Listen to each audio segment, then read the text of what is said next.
I did not think it polite to listen, sir.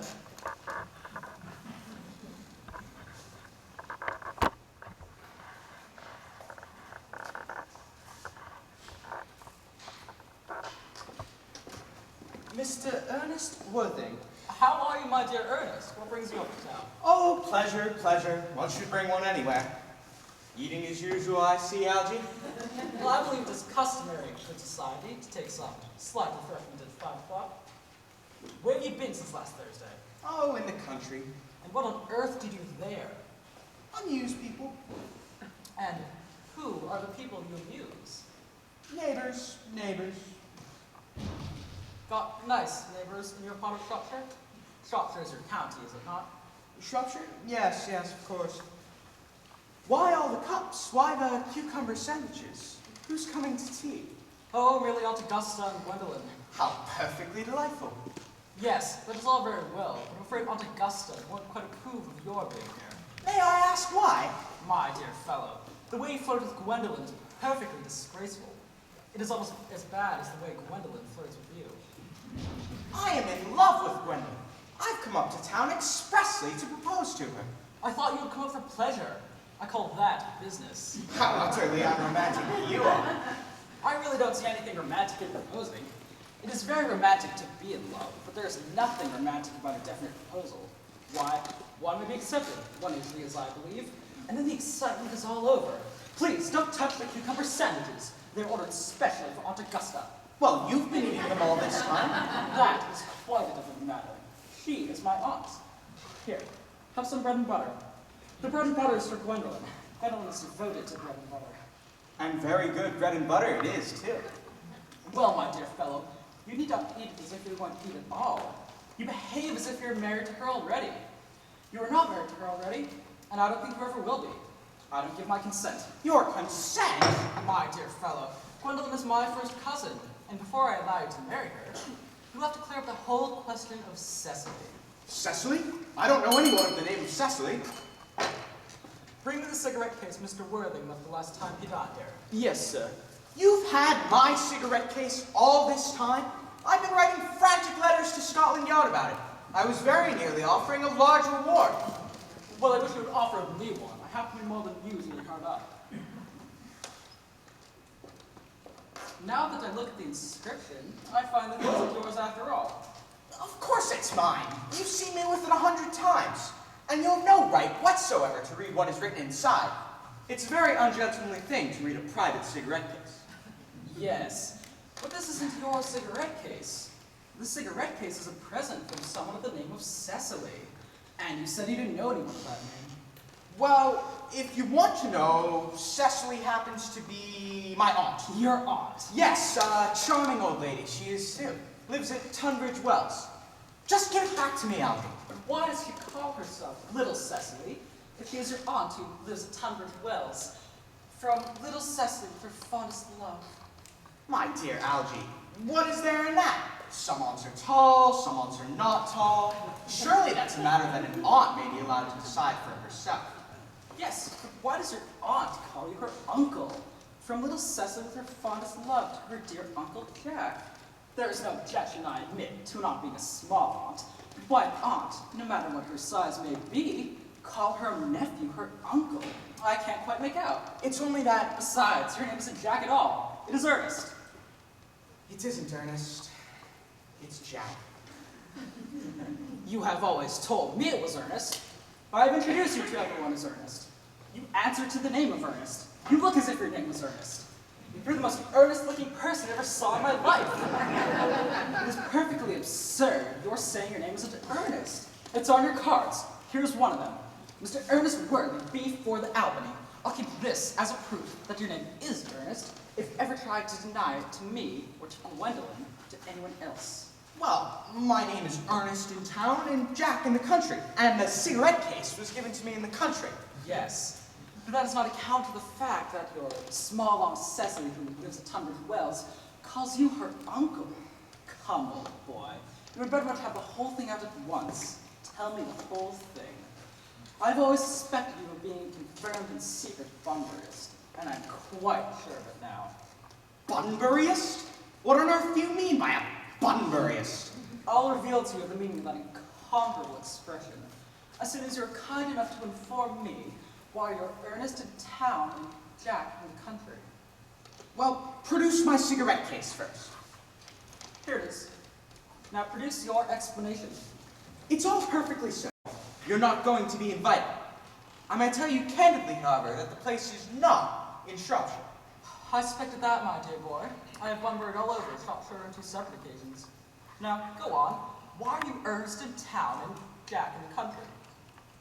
My dear Algernon, when one is placed in the position of guardian, one must adopt a high moral tone on all subjects. It's one's duty to do so. And since a high moral tone can hardly be said to conduce very much for either one's health or one's happiness, in order to get up to town, I've always pretended to have a younger brother of the name of Earnest, who lives at the Albany and gets into the most dreadful scrapes. That, my dear Algernon, is the whole truth, pure and simple. My dear Jack, the truth is rarely pure and never simple. I was quite right in saying you're a Bunburyist. You're one of the most advanced Bunburyists I know. What on earth do you mean? You've invented a very useful younger brother called Ernest in order that you may be able to go up into town as often as you like. I've invented an invaluable permanent invalid called Bunbury in order that I may be able to go down to the country whenever I choose. Bunbury is perfectly invaluable. If it wasn't for Bunbury's extraordinary bad health, for instance, I wouldn't be able to dine with you tonight at Wilson's, for I've really been engaged on Augusta for more than a week. I haven't asked you to dine with me anywhere tonight. I know. You're perfectly careless about sending out invitations. You'd better much dine with your Aunt Augusta. I haven't the smallest intention of doing anything of the kind. Now that I know you to be a confirmed Bunburyist, I naturally want to talk to you about Bunbury. I want to tell you the rules. I'm not a Bunburyist at all. In fact, if Gwendolyn accepts me, I'm going to kill my younger brother. In fact, I think I'll kill him in any case. Cecily's just a little too much interested in him. I suggest you do the same with your with your invalid friend who has the absurd name. Nothing will induce me to talk to Bunbury, and if you ever get married, which seems to me extremely problematic, you'll be very glad to know Bunbury.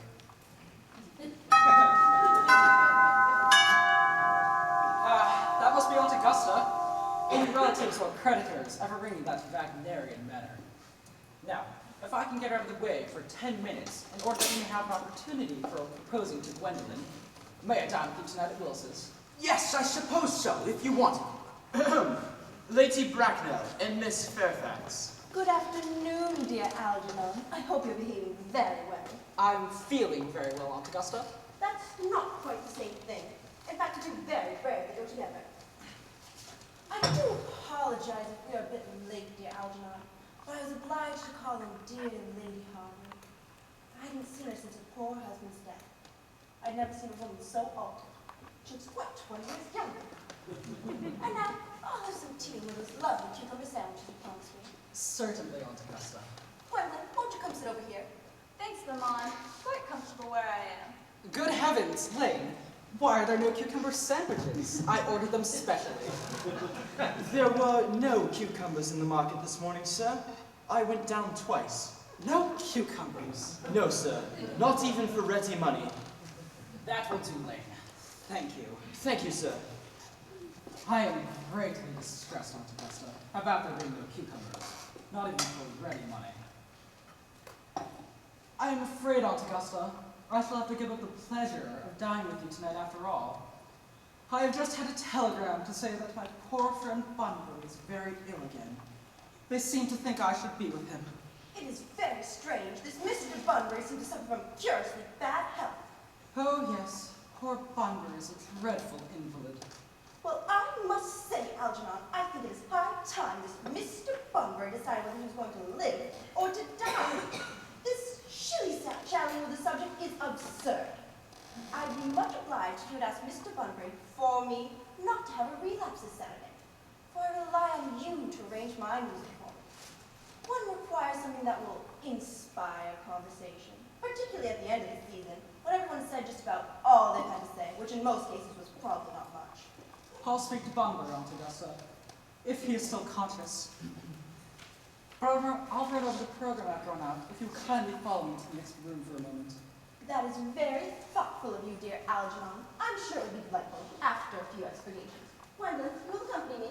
Certainly, Mamma.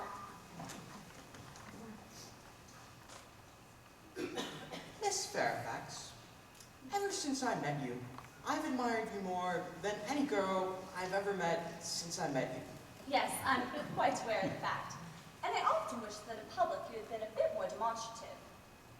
For me, you've always had an irresistible fascination. Even before I met you, I was far from indifferent to you. We live, as I hope you know, Mr. Worthing, in an age of ideals. And my ideal has always been to love someone the name of Earnest. There's something in that name that inspires absolute confidence. When Algernon first mentioned to me that he had a friend called Earnest, I knew I was destined to love you. You really love me, Gwendolyn? Passionately, my own Earnest.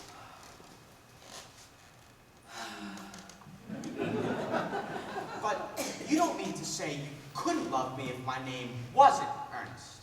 But your name is Earnest. Yes, I know it is, but darling, to speak quite candidly, I don't much care about the name of Earnest. I don't think the name suits me at all. It suits you perfectly. It is a divine name. It has a music of its own. It produces vibrations. Well, personally, I think there are lots of much nicer names. I think Jack, for instance, is a charming name. Jack. Oh no, there's very little music in the name Jack, if any at all. It does not thrill. It produces absolutely no vibrations. The only really safe name is Earnest. Gwendolyn, I must get christened at once. We must get married at once. There's no time to be lost. Married, Mr. Worthing. Well, surely you know that I love you, and you've stated, Miss Fairfax, that you're not absolutely indifferent to me. I adore you. But you haven't proposed to me yet. Nothing has been said at all about marriage. This subject has not even been touched on. Well, may I propose to you now? I think it would be an admirable opportunity. And to spare you any possible disappointment, I think it only fair to tell you quite beforehand that I'm fully determined to accept you. Gwendolyn, Yes, Mr. Worthing, what have you got to say to me? you know what I've got to say. Yes, but you don't say it. Gwendolyn, will you marry me? Of course I will, darling. But how long you've been about it? What wonderfully blue eyes you have, Ernest. They're quite blue. I hope you will always look at me just like that, especially when there are other people present. Mr. Worthing, rise, sir, from this semi-recumbent posture. It is most indecorous. Mamma, I must beg you to retire. This is no place for you. Besides, Mr. Worthing is not quite finished yet. Finished what, may I ask? I'm engaged to Mr. Worthing, Mamma. Pardon me, you are nothing of the kind. When you do become engaged, I will inform you of that. An engagement should go upon a young girl as a surprise. It is hardly a matter she should be allowed to arrange by herself. And now, I have some questions to put to you, Mr. Worthing. While I'm making these inquiries, Gwendolyn, you wait for me below in the carriage. Mamma! In the carriage, Gwendolyn. Gwendolyn, the carriage. Yes, Mamma.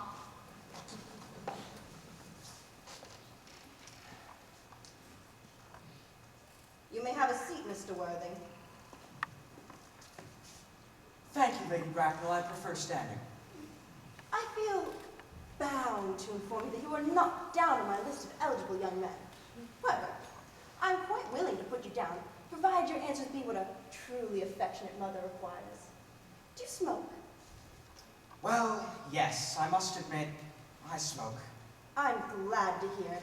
There are far too many idle young men in London as it is. A man should always have an occupation of some sort.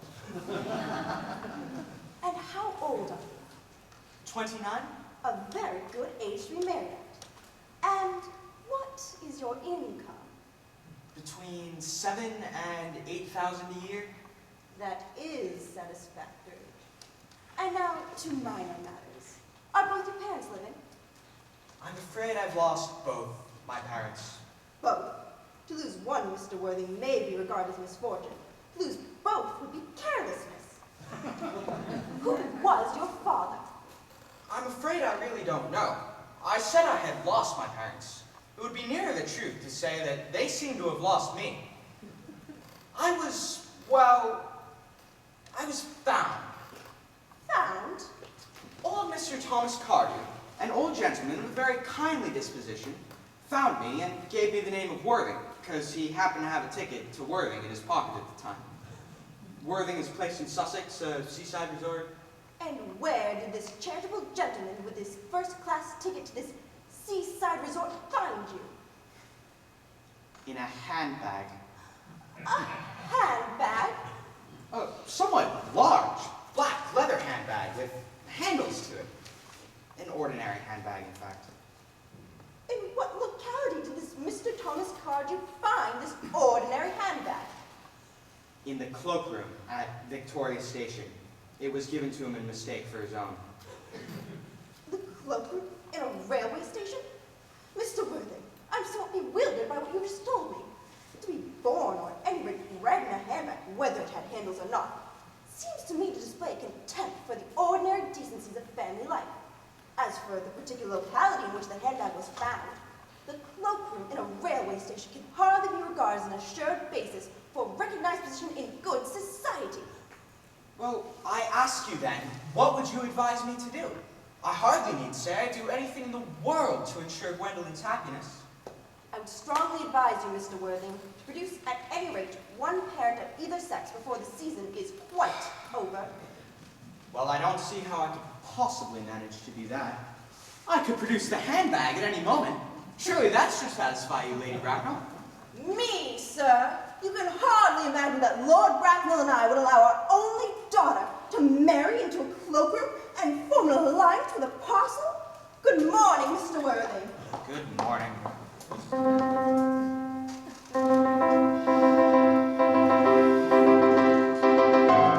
goodness sake, Algy, don't play that ghastly tune! How idiotic you are! Did he go off all right, old boy? You don't mean to say that Gwendolyn refused you. She is always refusing people. I think it is most ill-natured of her. As far as Gwendolyn's concerned, we're engaged. It's her mother that's the issue. Never met such a gorgon. Say, you don't think there's any chance of Gwendolyn becoming like her mother in 150 years, do you, Algy? All women become like their mothers. That is their tragedy. By the way, did you mention the truth to Gwendolyn about your being Earnest in town and Jack in the country? My dear Algy, the truth is hardly something you tell to a nice, sweet, refined girl. What extraordinary ideas you have on the way to treat women. And what of your brother? What about the profligate Earnest? Oh, by the end of the week, I shall have gotten rid of him. I'll say he died in Paris of an apoplexy or something. Lots of people die of apoplexy, don't they? Yes, my dear fellow, but it's hereditary. It's the sort of thing that runs in families. You had better say, a severe chill. And you're sure a severe chill doesn't run in families or anything of that kind? Of course it doesn't. Very well. My poor brother Ernest was carried off suddenly in Paris by a severe chill. That gets rid of him. But I thought you said that Miss Cardew was a little too much interested in your poor brother Ernest. Wouldn't you feel his loss a good deal? I'm glad to say Cecily's not a silly romantic girl. She takes long walks, has a capital appetite, and pays no attention at all to her studies. I would rather like to see Cecily. I shall take very good care you never do. She's excessively pretty, and she is only just 18. And have you told Gwendolyn yet that you have an excessively pretty ward who is only just 18? My dear Algy, one doesn't blurt these things out to people. I'm sure Gwendolyn and Cecily will turn out to be great friends. In fact, I bet not half an hour after they've met each other, they'll be calling each other sister. Women only do that when they've called each other a good deal of other things first.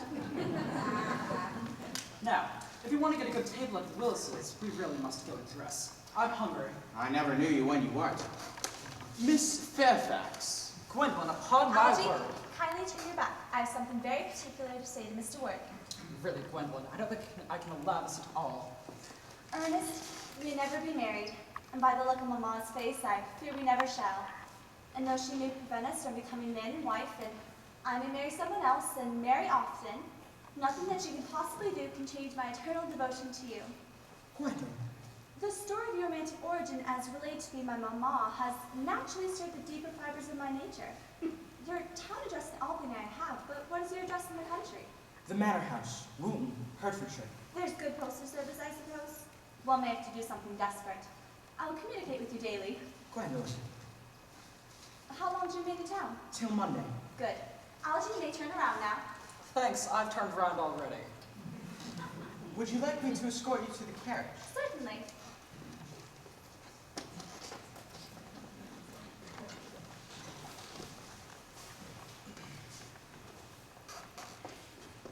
Tomorrow, Lynn, I'm going Bunbury.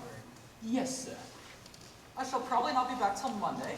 You can hang up my smoking jacket, my dress suits, and all the Bunbury suits. Yes, sir. I hope tomorrow will be a fine day, Lane. It never is, sir. Lane, you're a perfect pessimist. I do my best to give satisfaction, sir.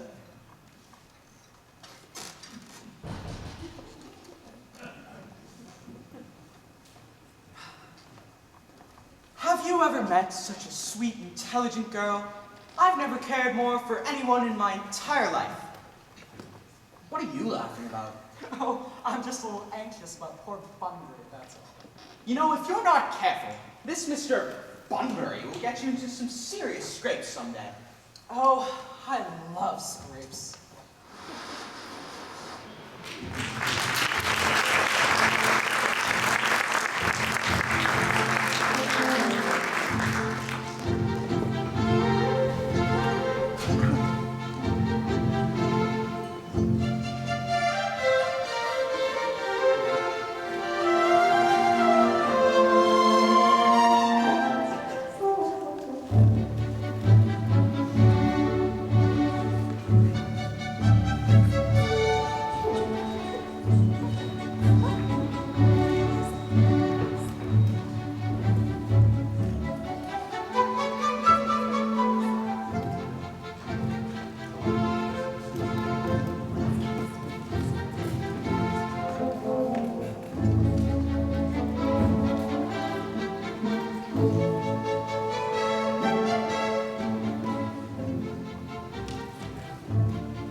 Cecily! Cecily! Cecily! Sure, such a utilitarian occupation as the watering of flowers is rather Moulton's duty than yours, especially at a moment when intellectual pleasures await you. Your German grammar is on the table. Pray open it to page 15. You know how anxious your guardian is that you should improve yourself. He laid particular stress on your German as he was leaving for town last week. Indeed, he always lays stress on your German when he is leaving for town. Dear Uncle Jack is so very serious. Sometimes he is so serious that I think he cannot be quite well. Cecily, I am surprised at you. Mr. Worthing has many troubles in his life. You must remember his constant anxiety about that unfortunate young man, his brother. I wish Uncle Jack would allow that unfortunate young man, his brother, to come down here sometime. We might have a good influence over him, Miss Prism. I do not think that even I produce any effect on a character that, according to his own brother's admission, is irretrievably weak and vacillating. You must put away your diary, Cecily. I really don't see why you should keep a diary at all. I keep a diary in order to enter all the wonderful secrets of my life. If I didn't write them down, I should probably forget all about them.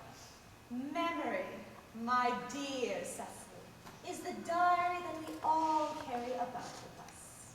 Yes, but it usually chronicles of things that have never happened and couldn't possibly have happened.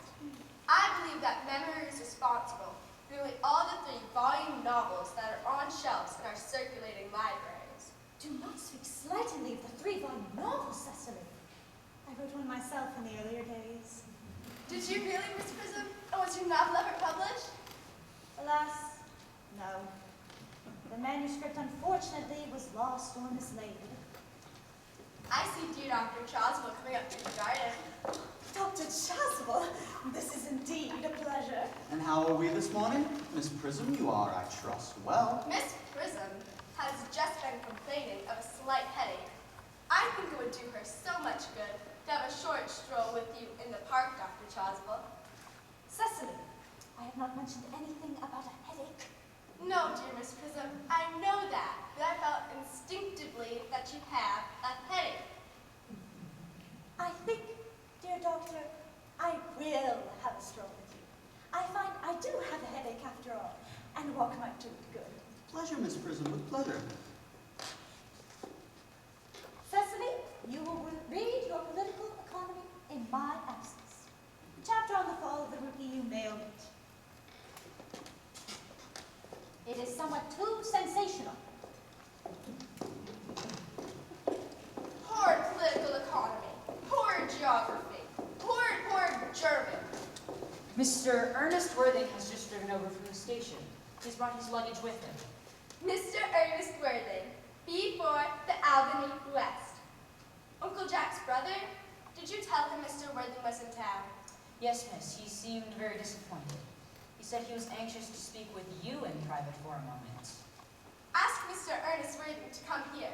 I suppose you had better talk to the housekeeper about a room for him. Yes, miss. I've never met any really wicked person before. I feel rather frightened. I'm so afraid he'll just like everyone else. He does. You are my little cousin Cecily, I'm sure. You, I see from your card, are Uncle Jack's brother, my cousin Ernest. My wicked cousin Ernest. Oh, I'm not really wicked at all, cousin Cecily. You mustn't think that I am wicked. If you are not, then you have certainly been deceiving us all in a very inexcusable manner. I hope you have not been leading a double life, pretending to be wicked, but being really good all along. That would be hypocrisy. Of course I have been rather reckless. I'm glad to hear it. In fact, now that you mention the subject, I have been very bad in my own small way. That is why I want you to reform me. You might make that your mission, if you don't mind, cousin Cecily. I suppose I have no time this afternoon. Well, would you mind if I reform myself this afternoon? I think you should try. I will. I feel better already. Cecily, you are the prettiest girl I ever saw. I don't think it can be right for you to talk to me like that. Miss Prism never says such things to me. Then Miss Prism is a short-sighted old lady. Miss Prism says that all good looks are a snare. They are snare that every sensible man would like to be caught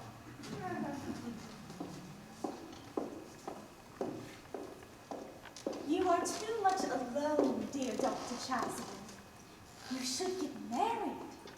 You do not seem to realize, dear doctor, that by persistently remaining single, a man converts himself into a permanent public temptation. Mr. Worthing, this is indeed a surprise. We did not look for you until Monday afternoon. I've returned sooner than I expected. Dr. Chasuble, I hope you are well. Dear Mr. Worthing, I trust this garb of woe does not betoken some terrible calamity. My brother, Still his life of pleasure? dead. Your brother Ernest dead? Quite dead. What a lesson for him. I trust he will profit by it. Were you with him at the end? No, he died abroad, in Paris, in fact. I received a telegram from the manager of the Grand Hotel last night. Was the cause of death mentioned? A severe chill, it seems. You would no doubt wish that I make some slight allusion to this tragic domestic affliction next Sunday. My sermon on the meaning of the manna in the wilderness can be adapted to almost any occasion, joyful, or as in this present case, distressing. I preached it at harvest celebrations, christenings, confirmations, on days of humiliation, and festal days. You mentioned christenings. I suppose you know how to christen all right. Oh, I mean, you're continually christening, are you not? Dear Mr. Worthing, was there a particular infant in whom you had in mind? Your brother, I believe, was unmarried, was he not? Oh, it's not for any child, dear doctor. It's for me. I'd like to be christened myself. this afternoon if you have nothing better to do. But surely, Mr. Worthing, you've been christened already. Yes, but I don't remember anything about it. If you think I'm a little too old, not at all. The sprinkling and indeed the immersion of adults is a perfectly canonical practice. Immersion? You need have no apprehensions. Sprinkling is all that's necessary. Indeed, I think advisable. Oh, whether so changeable. At what hour would you like the ceremony performed? Would 5:30 do? Admirably, admirably. Now, dear Mr. Worthing, I won't intrude any longer into a house of sorrow. I would merely beg of you to not be too much bowed down by grief. What seem to us like bitter trials at the moment are often blessings in disguise. This seems to me to be a blessing of the extremely awful kind. Uncle Jack! Oh, I'm so pleased to see you back. So what horrid clothes you have on. Do go and change them. Cecily! My child, my child. What is the matter, Uncle Jack? Do you look happy? I have such a surprise for you. Who do you think is in the dining room? Your brother. Who? Your brother Ernest. He arrived about half an hour ago. What nonsense! I haven't got any. Brother John, I have come down to tell you that I'm very sorry for all the trouble I have given you in the past, and that I intend to lead a better life in the future. Uncle Jack, you are not going to refuse your own brother's hand. Nothing will induce me to take his hand. I find his coming here disgraceful. He knows perfectly well why. Uncle Jack, do be nice. There is some good in everyone. Ernest has just been telling me about his poor invalid friend, Mr. Bunbury, whom he... Cecily, you will come with us.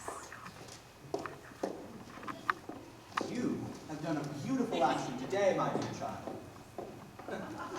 You young scoundrel, Algy! You must leave this place as soon as possible. I won't have any Bunburying here. I have put Mr. Earnest things in the room next to yours, sir. I suppose that is all right? Merriman, order the dog cart at once. Mr. Earnest has suddenly been called back to town. Yes, sir. What a fearful liar you are, Jack. I haven't been called back to town at all. Yes, you have. You must leave by the 4:05 train, and I hope you have a pleasant journey back to town. This Bunburying, as you call it, has not been a great success for you. I think it has been a great success. I am in love with Cecily, and that is everything. I thought you were with Uncle Jack. He's gone to send the dog cart for me. Oh, is he going to take you for a nice drive? He's going to send me away. The dog cart is at the door, sir. It can wait, Merriman, for 5 minutes. Yes, miss. Cecily, I hope you won't mind me stating quite openly that you seem to me to be absolute perfection. I think your frankness does you great credit. If you allow me, I will copy your remarks into my diary. Do you really keep a diary? I'd give anything to read it. May I? Oh no! You see, it is simply a very young girl's record of her own thoughts and impressions. But Ernest, don't stop. I delight in taking down from dictation. I have reached absolute perfection. You can go on. I am quite ready for more. Oh, don't cough, Ernest. I don't know how to spell a cough. Cecily, ever since I looked upon your wonderful, incomparable beauty, I have dared to love you wildly, devotedly, hopelessly. The dog cart is waiting, sir. Tell it to come round next week at the same hour. Yes, sir. Uncle Jack would be very much annoyed if he knew you were staying on till next week at the same hour. Oh, I don't care about Jack. I don't care for anybody in the world but you. I love you, Cecily. You'll marry me, won't you? You silly boy, of course. Why, we have been engaged for the last 3 months. For the last 3 months. Yes. Is it Mr. Worthing's library? Mr. Worthing went off in the direction of the rectory some time ago. Ask the lady to come out here. Mr. Worthing is sure to be back soon, and you can bring tea. Yes, miss. Miss Fairfax, I suppose one of the many good elderly women who are associated with Uncle Jack in some of his philanthropic work in London. Miss Fairfax. Pray, let me introduce myself to you. My name is Cecily Carden. Cecily Carden. What a very sweet name. I'm sure we're going to be great friends. You're here on a short visit, I suppose? Oh no, I live here. Really? Your mother, no doubt, or some female relative of the fanciers resides here also? Oh no, I have no mother, nor in fact any relations. Indeed, my dear guardian, with the assistance of Miss Prism, has the task of looking after me. Your guardian? Yes, I am Mr. Worthing's ward. Oh. It is strange. He never mentioned to me that he had a ward. How secretive of him. He grows more interesting hourly. I'm not sure, however, the news inspires me with feelings of unmixed delight. I like you, Cecily. I've liked you ever since I met you. But I am bound to state that now that I know that you are Ernest Ward, I cannot help expressing a wish that you were, well, just a little older than you seem to be, and not quite so very alluring in appearance. I beg your pardon, Miss Fairfax. Did you say Ernest? Yes, Oh, but it is not Mr. Ernest Worthing who is my guardian. It is his brother, his elder brother. Ernest never mentioned to me that he had a brother. I am sorry to say that they have not been on good terms for a long time. Ah, that accounts for it. Cecily, you have lifted a load from my mind. I was growing almost anxious. It would have been terrible if any cloud had come across a friendship like ours, wouldn't it? Now, of course, you are quite sure that it is not Mr. Ernest Worthing who's your guardian. Quite sure. In fact, I am to be his. I beg your pardon. Dear Miss Fairfax, Mr. Ernest Worthing and I are engaged to be married. My darling Cecily, I feel there must be some slight error. Mr. Ernest Worthing is engaged to me. Dear Miss Fairfax, I am afraid you must be under some misconception. Ernest proposed to me exactly 10 minutes ago. It is certainly very curious. Yesterday afternoon at exactly 5:30. If you would care to verify the incident, pray do so. I never travel. Around your waist is my dear guardian, Mr. John Worthing. I beg your pardon. This is Uncle Jack. Jack! Oh! Here is Ernest. My own A love. moment, Ernest. May I ask, are you engaged to be married to this young lady? To what young lady? Good heavens, Gwendolyn. Yes, to Gwendolyn. Of course not. What could have put such an idea into your pretty little head? Thank you, you may. I felt there must be some slight error, Miss Cardew. The gentleman who is now embracing you is my cousin, Mr. Algernon Moncrief. Algernon Moncrief? Oh! Are you called Algernon? I cannot deny it. Oh, Is your name really John? Well, I could deny it if I liked. I could deny anything if I liked. But my name certainly is John. It's been John for many years. a gross deception has been practiced on both of us. My poor wounded Cecily. My sweet wronged Gwendolyn. You will call me sister, will you not? There is just one question I would like to be allowed to ask my guardian. An admirable idea. Mr. Worthing, I have one question I'd like to be permitted to put to you. Where is your brother Ernest? We are both engaged to be married to your brother Ernest, so it's a matter of importance to us to know where your brother Ernest is at present. Gwendolyn, Cecily, I have no brother Ernest. I have no brother at all. No brother at all? None. Had you never a brother of any kind? Not even of any kind. I'm afraid it is quite clear, Cecily, that neither of us are engaged to be married to anyone. It is not a very pleasant position for a young girl to suddenly find herself in, is it?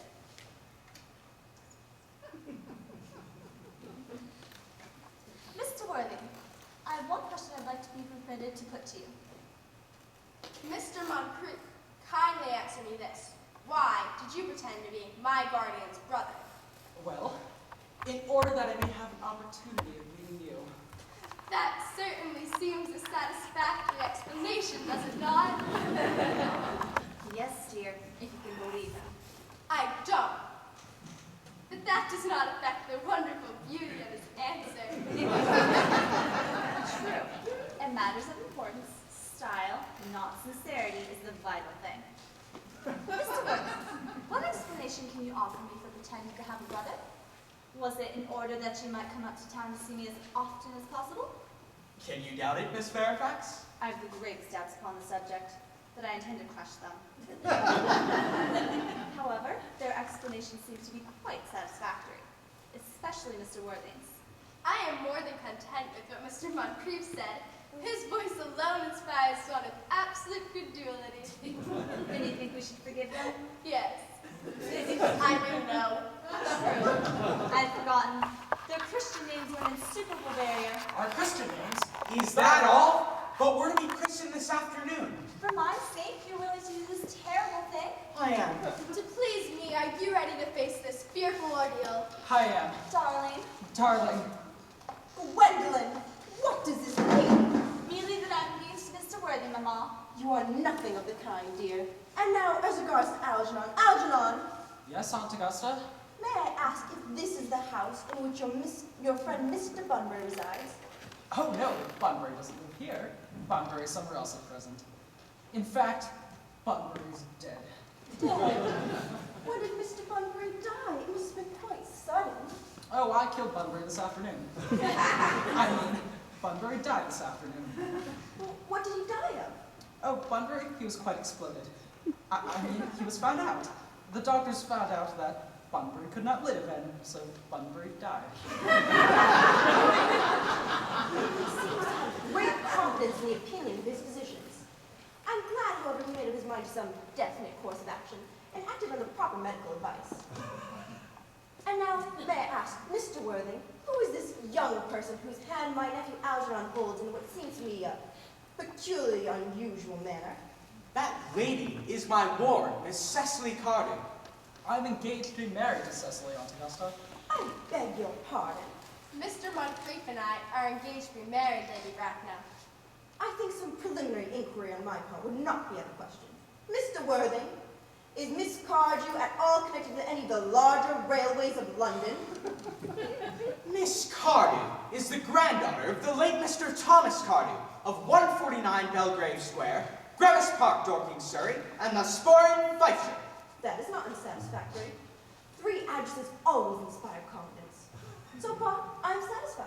How extremely kind of you, Lady Bracknell. I also have in my possession, you'll be pleased to hear, certificates of Miss Cardew's birth, baptism, whooping cough, confirmation, vaccination, confirmation, and the measles, both the German and the English variety. A life full of incident, I see, though perhaps somewhat too exciting for a young girl. I myself am not in favor of premature experiences.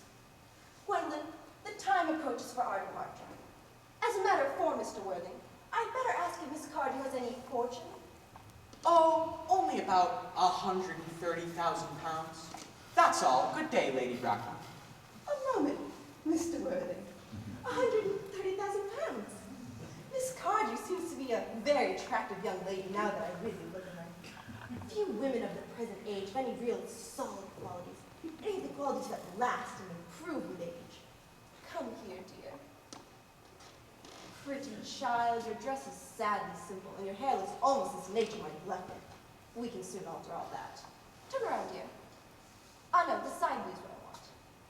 Ah, just as I suspected. There are distinct social possibilities in your profile. The chin a little higher, dear. Style largely depends on how the chin is worn. And at present it is worn very high. Algernon, Yes, Aunt Augusta? there are distinct social possibilities in Miss Cardew's profile. Cecily is the sweetest, dearest, prettiest girl in the whole world. And I don't give 2 pence about social possibilities. Never speak disrespectfully of society, Algernon. Only those who can't get into it do that. Well, I suppose I must give my consent. Thank you, Aunt Augusta.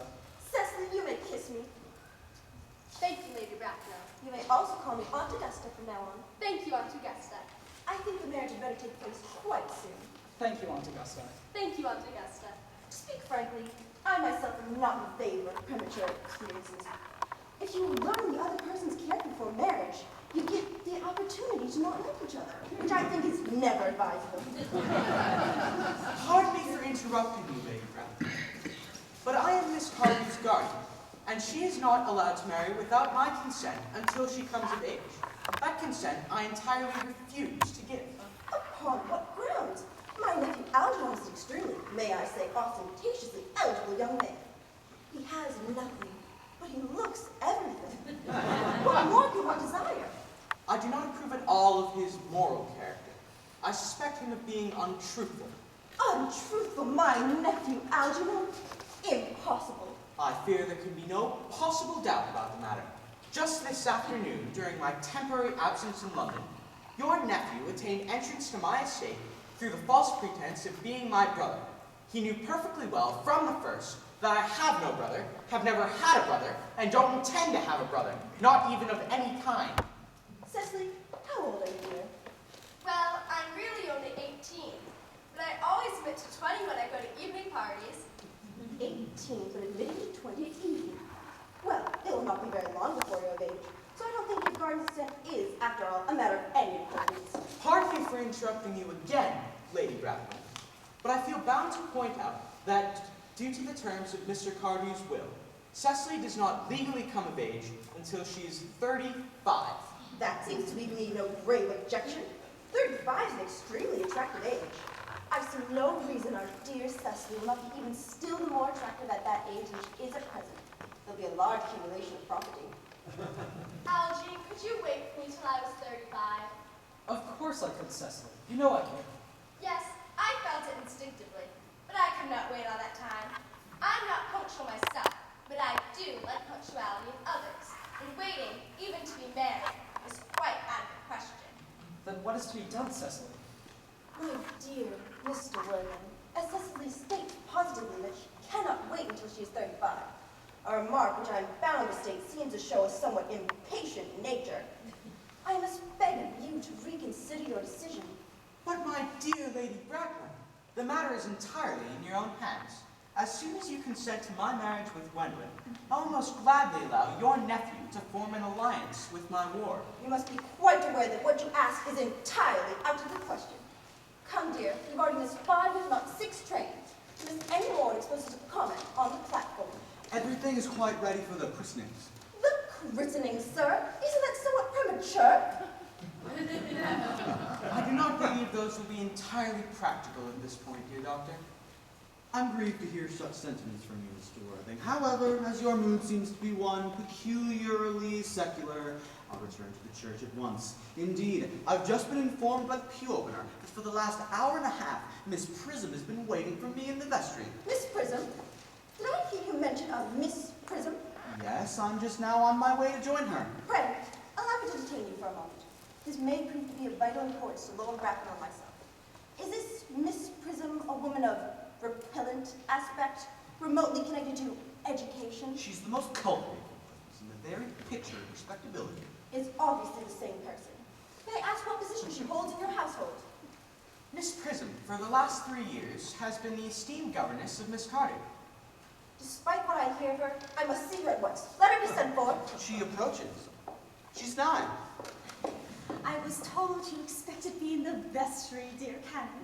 I've been waiting for you there for an hour and 3/4. Prism! Come here, Prism! Prism, where is that baby? 28 years ago, Prism, you left Lord Bracknell's house in charge of a perambulator that contained a baby of the male sex. You never returned. A few weeks later, the Metropolitan Police discovered the perambulator in a remote corner of Bayswater. In it contained a 3-volume novel of more than usually revolting sentimentality. But the baby was not there. Prism, where is that baby? Lady Bracknell, I do not know. I only wish I did. The plain facts of the case are these. On the morning of the day you mentioned, I prepared as usual to take the baby out in its perambulator. I had also with me a somewhat old handbag in which I had intended to place the manuscript of the work of fiction I had written. In a moment of mental abstraction, I deposited the manuscript in the bassinet and placed the baby in the handbag. But where did you place the handbag? Do not ask me, Mr. Worthing.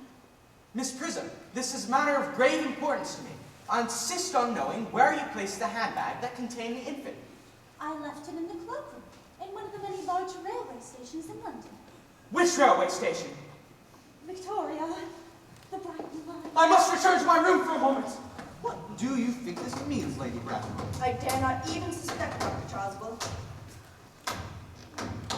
Uncle Jack seems strangely agitated. Your guardian has a very emotional nature. This noise is highly irritating. Oh, but stop now.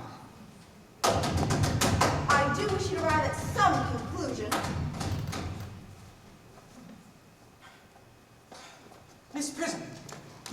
the handbag? It seems to be mine. Yes, here is the entry it received for the upsetting of a Gower Street omnibus in younger days. Here on the line is the stain caused by the explosion of a temperance beverage. And here on the lock are my initials. The bag is undoubtedly mine. I'm delighted to have it restored to me. It's been a great inconvenience being bagged all these years. Miss Prism, more has been restored to you than your handbag. I was the baby that you placed in it. You? Yes, Mother. Mr. Worthing! Am I married? Unmarried? Well, I do not admit that this is a serious blow. However, who may cast a stone against one who has so suffered? Mother, I forgive you. Mr. Worthing! There is some error. There is the lady who can tell you who you really are.